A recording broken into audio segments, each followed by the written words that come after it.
evening. We're starting with some health news tonight and the growing need for people to learn CPR, especially when it comes to schools. News 19's Shelley Garzone has the details. There are more than 300,000 cardiac deaths per year, and we really want to make sure that we are increasing survival.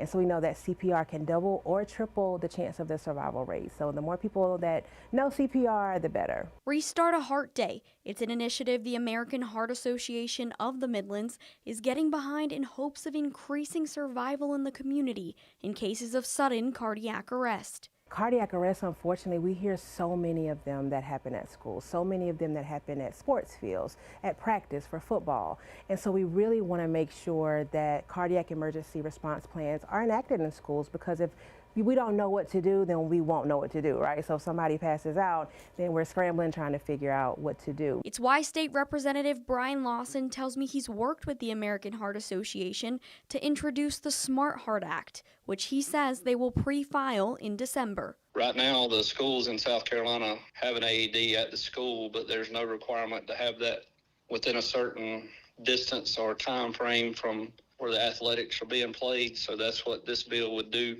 And it would make them have to come up with a plan that if an athlete suffered sudden cardiac arrest, then the AED would have to be available within a certain distance or a certain amount of time. The American Heart Association tells me they teach people hands-only CPR. We say there's, 2 steps to hands-only CPR.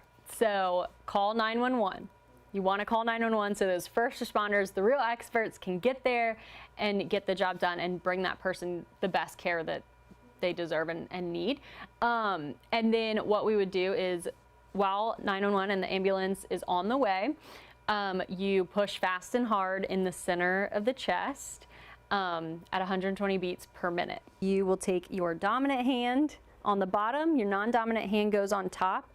You lock your elbows and you want to be like fully over the person, and using this hard bone in like the heel of your hand, you're going to lock those elbows and use your full body weight to lean into it. And again, you want to go about 2 inches deep to make sure that you're getting to the heart. The association says hands-only CPR is simple and effective. What we can do best as bystanders is we can manually pump that heart, and the oxygen in the oxygen-rich blood coming in and out of your heart, the oxygen-rich blood is getting enough oxygen to your brain that as bystanders, we just have to remember to do the compressions. Shelley Garzone, News 19, WLTX. And we're being told now there are CPR courses available through the American Heart Association. For those details, simply look for the story on our website tonight. That's WLTX.com.